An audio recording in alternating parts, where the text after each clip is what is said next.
30 years ago, naalala ko pa, ay ini-enjoy ko yung time ko as a single person. Little darling, it's been Umaga ng alas 9, no? Tumawag sa akin yung barkada ko. Sabi niya, oh, dumating na si Miss Bolinao. Miss Bolinao kasi. Miss Bolinao. Hindi nagkakagulo sila. Hindi ko naman kilala yung tao eh. Hindi ko kilala. Sa Bolinao ako. Hindi ko alam na magbabago lahat ang buhay ko ngayong taon. Itong taon na yun. Kahit hindi ko na masyadong maalala ang detalye nung una tayo nagkita dahil lasing pa ako noon. Actually, ano siya eh, mahilig siyang makipagbarkada. Mahilig siyang mag-good time. Oo. Ako kasi yung type na very serious. Eh, siyempre, umiinom ako, walang pakialam sa kanila eh. Boting, importante eh. Eh di, sabi na, tara, punta tayo doon. Punta tayo doon sa bahay nila.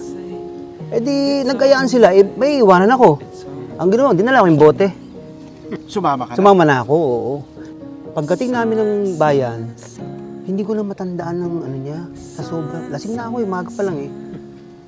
Hindi ko matandaan yung itsura niya. Eh, nagkukwentuhan daw kami. Tinatanong niya kung taga-saan ako, Quezon City lang daw ako ng Quezon City. Hindi mo alam. Hindi ko alam. Ayun, doon na nagsimula ang magandang istorya na.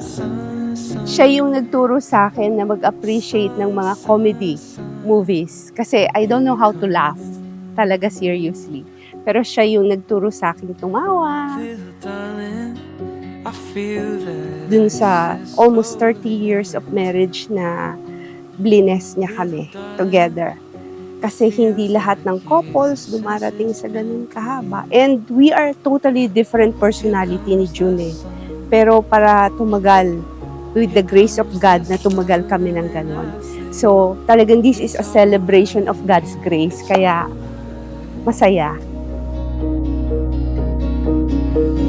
Here comes the sun. Ang tangi ko lang naalala ay yung unang naramdaman ko na mahal kita. So I love you and see you later. Magpapogi ka and stay cool. I love you. Bye-bye. Okay. Oh, thank you. Oh my God. Oh, balik. May certificate. Oh my God. Thank you, Dad. Ang daming heart nito. I love you, I love you, I love you. Kakilala kami. Tapos nung pangalawa na lumabas nung gabi ulit, so, okay na, medyo nagkakilala na kami. Doon, medyo na ako ng konti. Actually, wala naman akong sinasabi na gusto ko siya, na na mahal ko na. Nagsabi, gusto ka niya? Hindi. Sabi ko sa kanya, I like you, sabi ko. I like you? Like you. I like you pala, ha? Doon pa lang sila nagkakilala. Pangalawang na araw na. pa lang. I like you agad. I like you. Pangalawang araw. Putragis, baka mapapain mo ko ng Matindi ka talaga. Do you like me? Yan ang mga paala.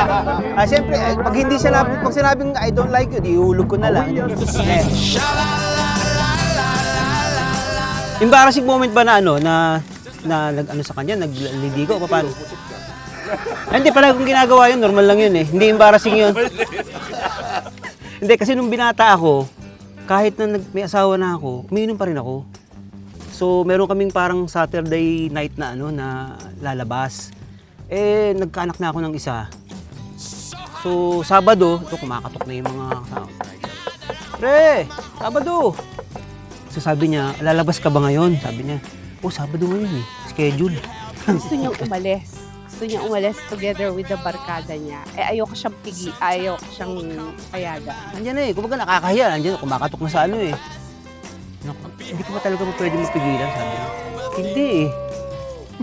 At pumasok sa kusina, may dalang itak. Hindi yung mahabang humarang doon sa pintuan, sige, subukan lumabas.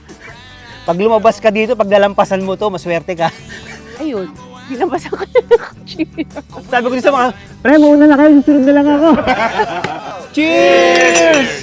Hindi na siya lumabas. Yun. So yun yung first na worst na away namin. Witness ko itong mga to, nandito, lahat na. Totoo yung sinasabi ko. Siyempre si God, number one, siya ang witness natin. So sa mga darating na panahon na medyo, alam mo na, Makulit pa rin ako pagka, siyempre, pag tumatanda, medyo mas makulit. Pagpasensyahan mo lang ako. Pero pangako ko sa'yo, lahat ng mga gusto mo, susundin ko para sa'yo. Okay? Long preparation plus we really saw the hands of God with this one. Talagang itong wedding namin ngayon, hindi lang namin ginagawa just because of the wedding. Kasi talagang we're honoring the Lord dun sa almost 30 years of marriage na blines niya kami together. Take my hand, we'll run like lovers do.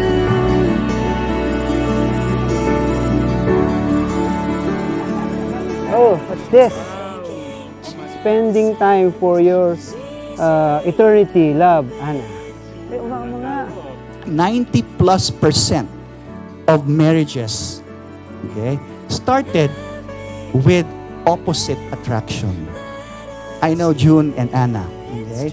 Si Anna, ano yan, well-behaved. Si June talagang, alam niya si June, right? And si June is a comedian. Only for you. He answered my very first prayer nung pinag-pray ko na sana ikaw na nga yung mapangasawa ko. And God has been very, very faithful. Because before I met you, I never know the real joy.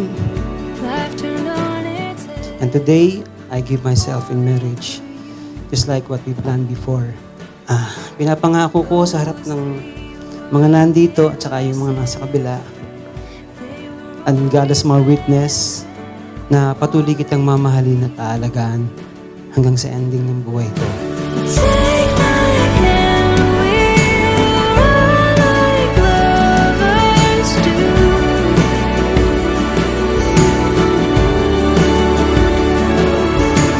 Taking chances is easy. When I look at you, I know that you are God's fulfillment of His faithfulness to me.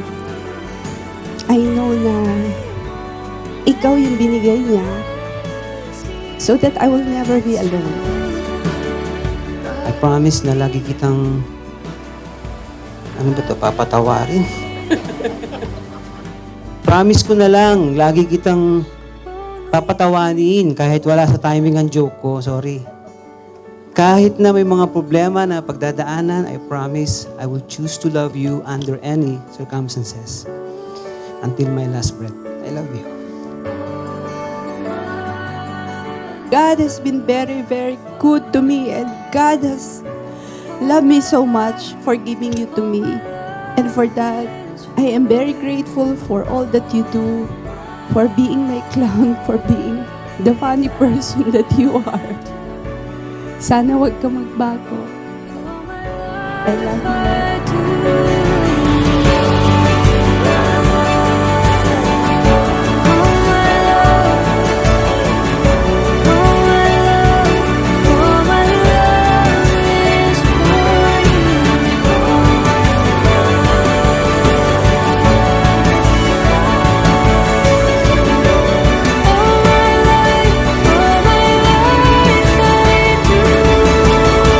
Ladies and gentlemen, Mr. and Mrs. June and Anna Roldan, congratulations.